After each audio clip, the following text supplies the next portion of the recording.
Again, we're here at OFC50, and I have the distinct honor of talking with co-founder of Lithium, Frédéric Loizeau. Frédéric, pleasure to be with you here. Pleasure to meet you.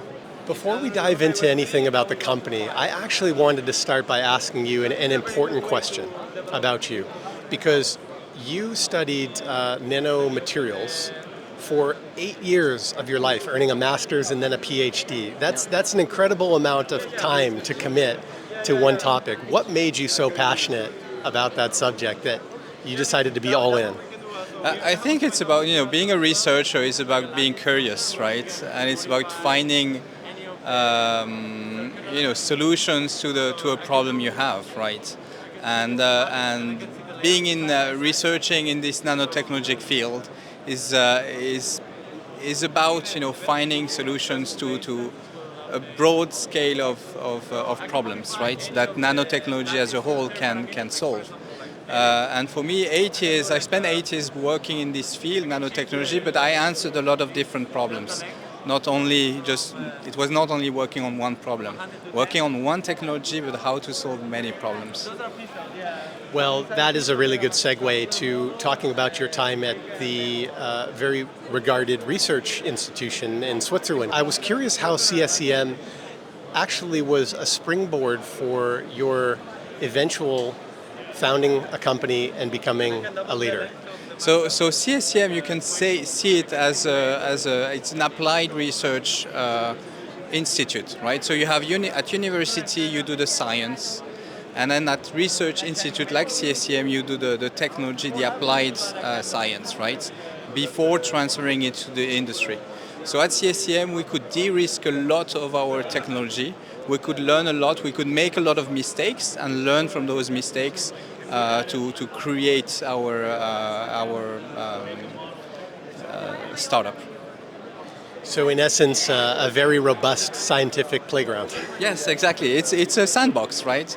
And you can try a lot of things, but at the end of the day, when you need to scale up, right, you cannot stay in the sandbox. So you have to get out, and that's what we had to do, yes. That's a very important point. I think we'll come back to that at some point, but not before I ask you this. So you and your co-founder and CEO of Lithium, Amir Ghadimi, left very solid careers to co-found and start a startup. So what was the catalyst for making that decision, and how did it feel to take that big leap of faith? Yeah, that was, I would say, that triggered a lot of discussion with my wife, right? I have 2 young kids, so leaving a career with a stable job, a stable income, right, was definitely a very, very big risk. But at the end of the day, it's about, finding, we talked about finding solutions to a problem, and we realized that we were in front of a very big problem. A lot of companies had this and still have this problem, and having this or creating this startup was the only solution to their problem. So that's why we started it. What are some of those key pain points that you're helping your customers deal with? In the essence, it's about enabling ultra high speed, right, in our connected world. It's not about only AI. We hear a lot about AI and so on, but these trends come and go, right? What is going to stay is our increasing needs of data creation, but also data transmission needs, right? So if we look at 20 years ago, the data or internet speed that we had, right? I still remember this really old sound, right? I'm old enough to remember that. And we compare that to today, it's unimaginable, right? What we have done, and we still need more data, we still need more bandwidth. And it's something that is driven by so many things, not only AI, VR, AR, and so on. It's not going to stop. And that's what we are trying to solve at Lithium, is to really enable this ultra high speed. And a key component to that, the foundational technology, if you will, is thin film lithium niobate, which has seen a very rapid increase in popularity, particularly in the last couple of years. What material advantages does TFLN give to customers and the design of their PICs?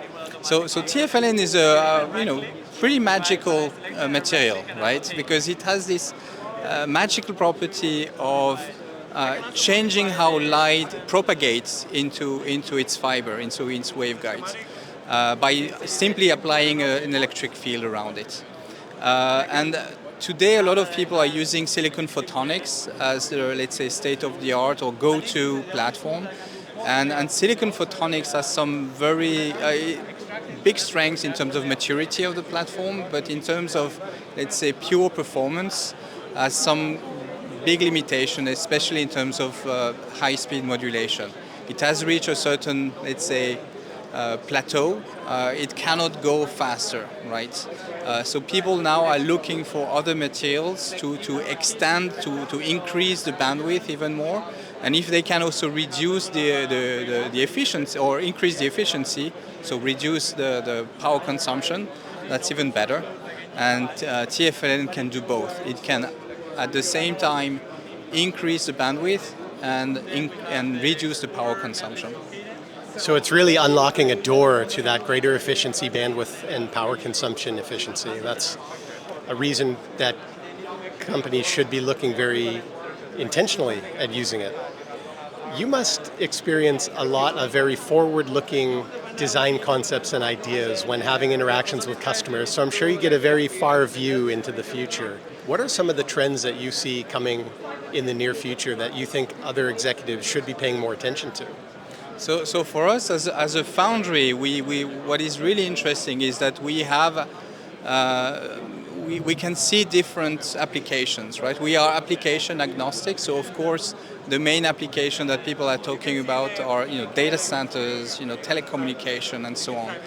But as a foundry, we see also the emergence of other applications, right? For example, RF over fiber, right, or quantum computing, right, where TFLN can also play a big role. But those applications are still at the research level. We don't have, let's say, the volumes that we can see with datacom and telecom, for example. But for us, it's still good to have them and to build our platform to be as versatile as possible, right? To be able to be used in those different applications. Because someone in quantum might have very different needs and requirements than someone for an application in datacom, for example. Well, when you intend to help so many diverse, forward-thinking types of customers, it really takes a great team. And we both know the challenge of finding, attracting, and retaining the best talent in process development, material science research, photonic IC design. What are some of the strategies that you've used as a growing company to attract and retain the best people? Yeah, that's very good because as a first-time founder, it was really we understood or we knew that building the team takes time or is a challenge, but we didn't see the scale of it, the challenge of finding the right talent, the time it takes, right, to build such a team. And for us, I think it's about showing them the where we want to go, right, as a company, how we want to grow, right? Do we want to stay, a family restaurant, right, in a corner, or do we want to go big and be a world-class, franchise, right? That's two different aspects, and you won't attract the same people if you want to build a family-owned restaurant or like a world franchise restaurant chain, right? And for us, showing them, sharing that we want to go big, that we want, this attract the right kind of people. That is a very key insight that I think people watching this should pay close attention to. A great analogy, family-owned, large franchise. Attracting the right people is sometimes about repelling the wrong people because it's right for them and it's right for Lightium. So really like that you shared that. Kind of a final thought. I think for people watching this who are curious about taking the next step in their career, what are one or two of the things that you and Amir have created from a cultural perspective at Lightium that you're most proud about, that someone outside the company would be surprised to learn and might even encourage them to join the team? Yeah.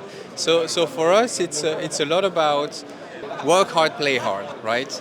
It has a lot of bad connotations somehow, but in our mind, it's still quite relevant, right? Because it's about, we know the work is going to be intense, much more intense, and the intensity is not about the amount of hours we put in our work, right? But working in a startup, it's a lot about uncertainties. It's about shifting priorities. It's about having challenges that we cannot understand or we don't foresee all the time, right? So this type of intensity needs to be balanced with the fact that working should still be fun, right? At the end of the day, we need to have a team that is happy to come to work, right? Even if it's intense. So balancing the intensity of work with rewarding or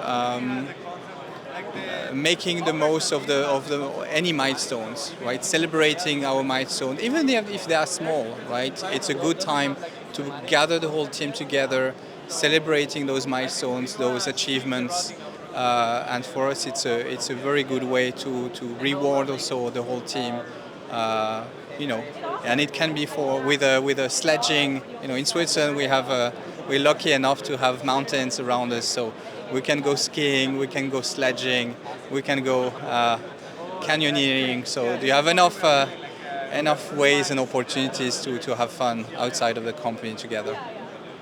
It makes me lament not going into engineering when I was a younger person. Just to do a somewhat brief summary, because you've shared a lot of great insights. Exciting engineering challenges, two forward-looking co-founders who are dreaming big, a culture of work hard, play hard. You're solving very important challenges that are going to impact applications that really touch everybody's lives. I can't think of many reasons why someone wouldn't want to look at joining Lightium. Congratulations to you and Amir on all the progress so far. I'm sure we're going to be hearing more from you guys in the years ahead, and hopefully this is the first but not the last time we talk with each other. I'm sure there's more to come. Hopefully, yes. Thank you very much for the great interview. Thank you very much.